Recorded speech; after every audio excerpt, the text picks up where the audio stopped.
Dr. Malley's actually going to pull her phone out because it's handy. Cool. What? Thank you. I appreciate you all alerting me to the fact that my screen was frozen. All right.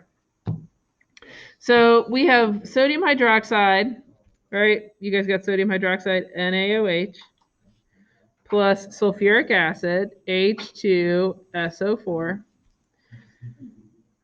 Water and sodium sulfate are the products. So H2O is a product and sodium sulfate, Na2SO4. How do we do so far? Great. Is it balanced? I got this one. No. What do we do to balance it? 2, 1, 2, 1. 2, 1, 2, 1? Yeah. Cool. 2, 1, 2, 1. All right, so now what we have to do is we're asked to find the mass of sodium sulfate produced. So how much is made when blah, blah, blah, this much is used. So we're going to make our BCA chart, BCA. We're going to say that we start with 0, 0.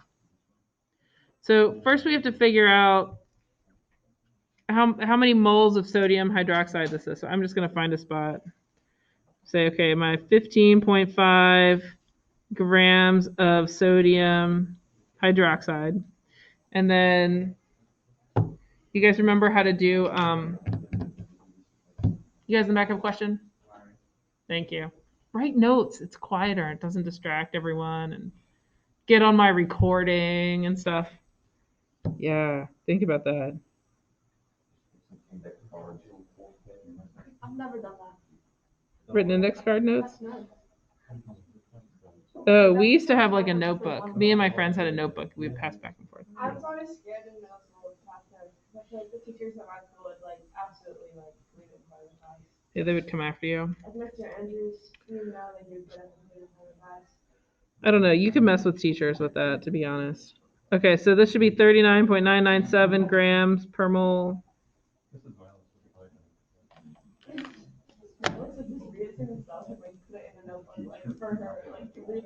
That's creepy. Yeah, she was creepy. There's no tip for double here, so no one knows. This is Caravan read the book of knowledge. Okay, so I've got 0.387 moles. Did you guys get that?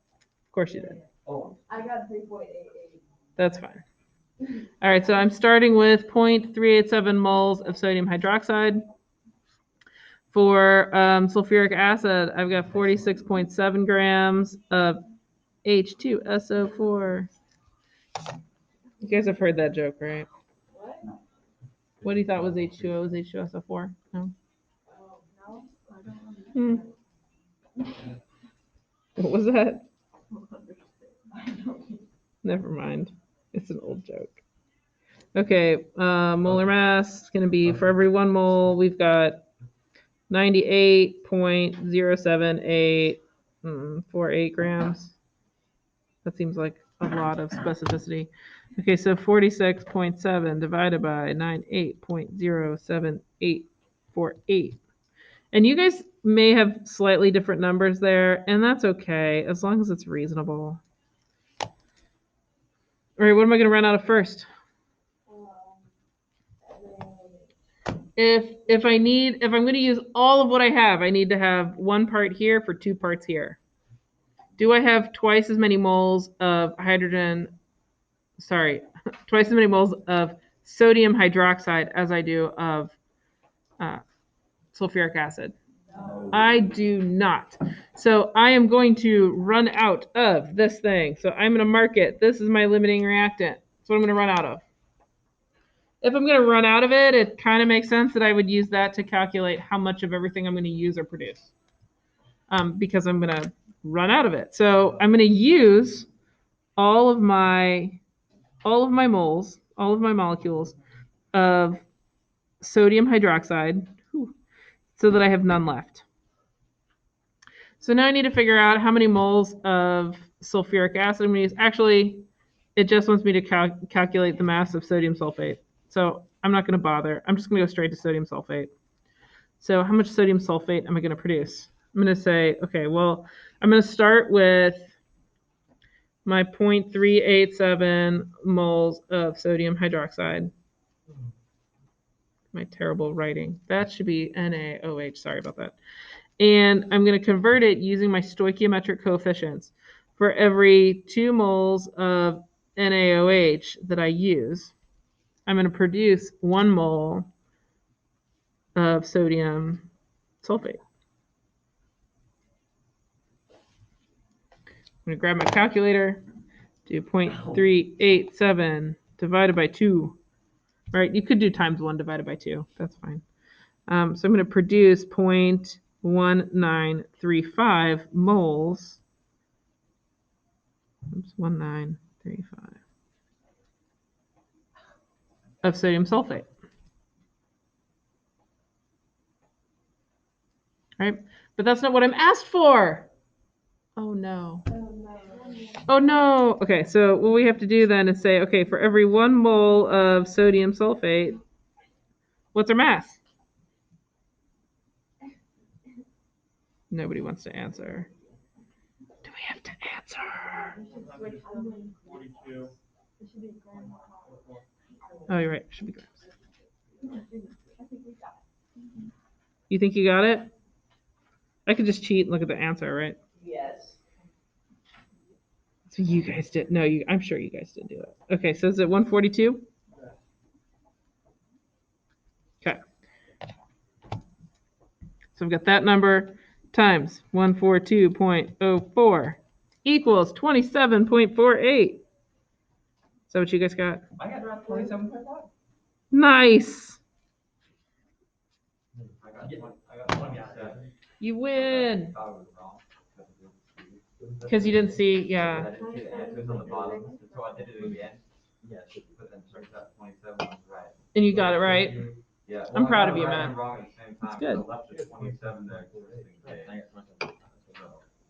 Nice work. Okay, you guys have any questions? You don't think so? I know some of you guys are trying not to do the BCA charts. I'll tell you what, when I was in high school, we didn't learn with BCA charts. We had to do crazy stuff. Like our teacher made us write them all out as a single problem. So we would do stuff like you had to figure out which one you were going to run out of. And then you would say, okay, well, if I'm going to run out of this one, I'm going to start with 15. Have I showed you guys this before? 15.5 grams of NaOH. And to get the number of moles, I'm going to say, okay, I've got 39.997 grams of NaOH for every 1 mole of NaOH times. All right, now I've got to convert it to these things. So for every 2 moles of NaOH, we produce 1 mole of Na2SO4. And then for every, whoops, this should be moles. So for every 1 mole of Na2SO4, I'm going to have 142.04 grams of Na2SO4 for every 1 mole of Na2SO4. So we had to do this so that we were canceling out things all the way across here until we would end up with the grams. So when I learned how to do it, we had to set these up, which I thought was way more complicated looking. You had to be really careful. Anyway. Yeah. I like BCA charts though. I'm a convert. All right, next.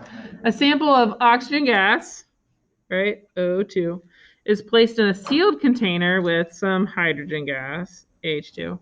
The mixture is sparked, producing water vapor, H2O. Calculate the mass of water formed. Calculate the number of moles of the excess reactant remaining. Is this balanced? No, it's gonna be 1, 2, 2, right? 1, 2, 2. Okay. So we're told that we start with 22.4 grams of O2. So that's going to be 32 grams of O2 per mole. Right? So 22.4. 0.7 moles of O2. And sorry, B, C, A.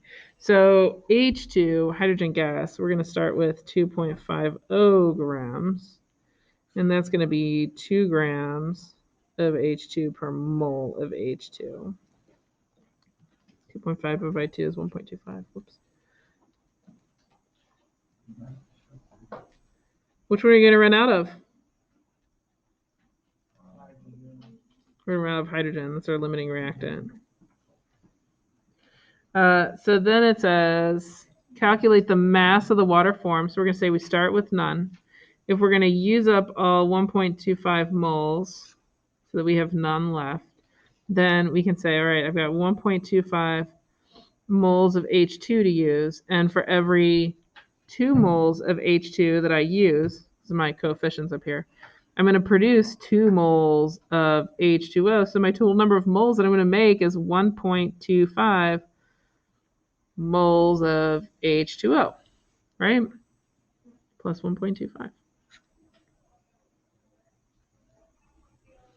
So if I have 1.25 moles of water, then for every 1 mole of water, I'm going to have a mass of 18 grams.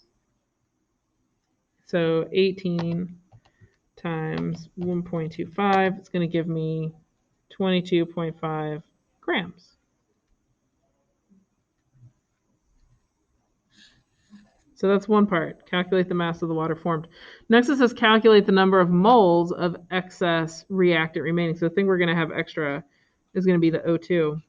And so we have to figure that out as well. So if I've got 1.25 moles of H2, for every 1 mole of H2, for every 2 moles of H2, I'm going to use 1 mole of O2, right? So half of that is going to be 675.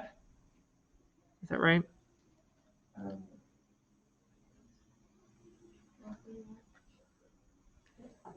Now I'm going to check myself. It's 2.5. 2.5. Thank you. I knew that was close. It wasn't working in my head either.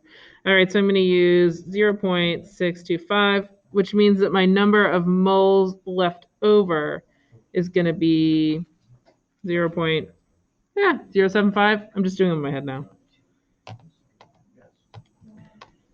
Yeah. 0.75. So that's how much I have left over. What questions do you guys have? Oh, dang, I could have just looked down here. Darn, I forgot. You guys have any questions about this? Yeah. When you're trying to find like the mass of the water, Okay. can you use oxygen instead of hydrogen? Can you get a for the ratio?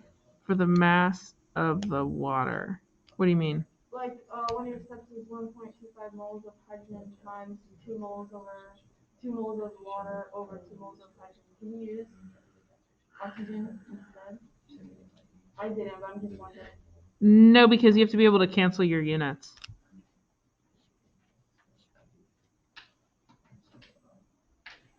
No, but like I'm saying, can you replace, instead of hydrogen, can you replace it with oxygen? What do you mean? 0.7 moles of No, oxygen. because you're not going to react all 0.7. You could use the 0.625 and get there, Right. but not the 0.7. No. All right, number 6. Neuroscientists believe that the only chemical in chocolate that may have a feel-good effect on the human brain is phenylethylamine, PEA. Although the PEA in chocolate occurs naturally, PEA can be made in the laboratory with the following reaction. Ammonium formate, acetophenone produces phenylethylamine plus carbon dioxide plus water. How much PEA, which one's the PEA? Phenylethylamine, can be made from 75 grams of ammonium formate and 125 grams of acetophenone? What mass of the excess reactant remains? So here's what I'm going to do. Firstly, I don't know why this is there. It's in my way. All right, so before, it's asking us how much can be made from this stuff. So for before, we're going to have to figure out how many moles of each of these things that we have. So if we've got 75 grams of ammonium formate, where's our ammonium formate? CH5NO2. What's our molecular mass for ammonium formate?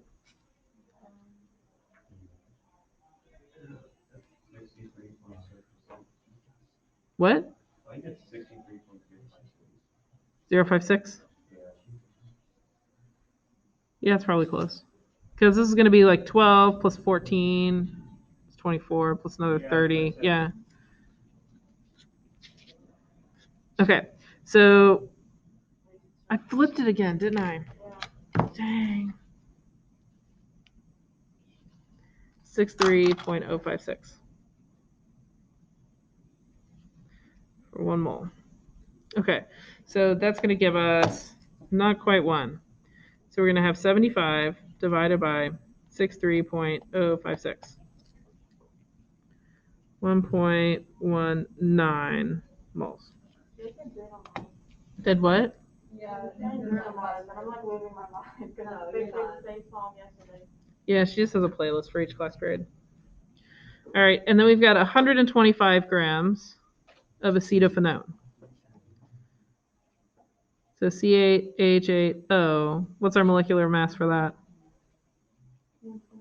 120? Even? How snazzy. Okay. Which one are you going to run out of?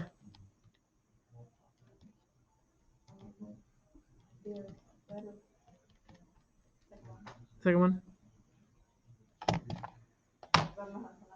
Acetophenone. All right, so if we need a 1-to-1 ratio, the thing we're going to run out of first is acetophenone. So this one's going to be our limiting reactant.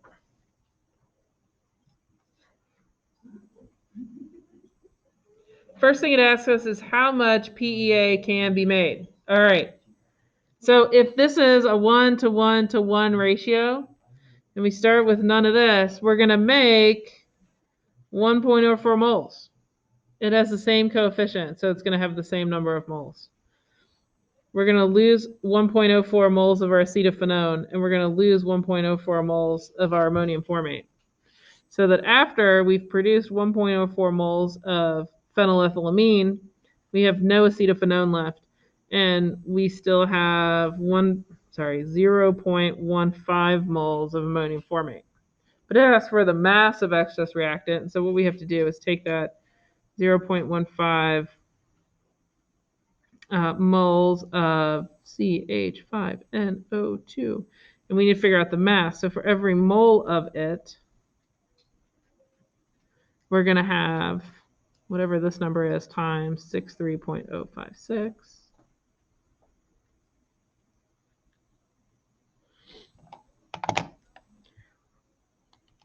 Here, wind. So I got 9.46 grams of that ammonium formate left over. How'd you guys do? What questions do you guys have? It's just the same as every one of these other problems. It just is more complicated stuff. Find the what? Oh, the mass of it? Maybe not. Yeah, I got this one. Okay, so mass of the PEA would be 1.04 moles of PEA. What's our mass for our PEA? 121.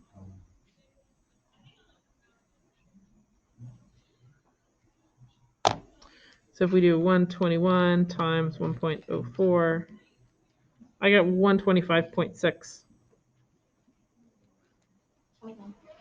Yeah. Times it. Ooh. Okay. Have we done this one yet, guys? Okay, we're gonna do some empirical formula practice. Yay. All right. So this is set up for you to you guys remember this? Some of this you remember. We're gonna balance these equations, and then you're gonna write the name of the product. So here we've got sodium and bromine. If sodium is a +1 charge and bromine is a -1 charge, how many of each of those do you need? Just one, right? 1 + 1. So you're going to end up with something that looks like this, NaBr. And what's its name? Sodium bromide. Sodium bromide.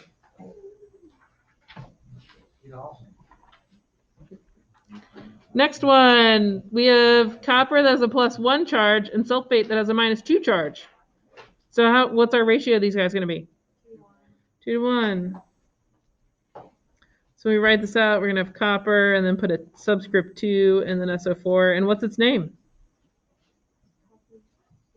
That's close. Nope. The number has to do with the charge. So you're going to write copper, Roman numeral 1, sulfate.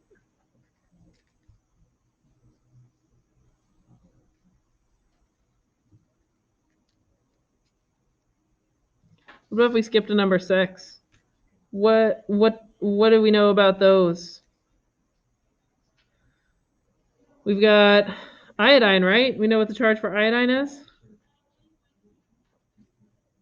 What's the charge for iodine? -1. So what's our charge for barium have to be? +2. What's his name? Barium iodide. All right. So you guys have about 15 minutes left. I think you can knock those out. What? You have your polyatomic ion sheet too. Might be handy. You guys at home have any questions? Guess it's just Nathan. Nathan's got this under control, I think.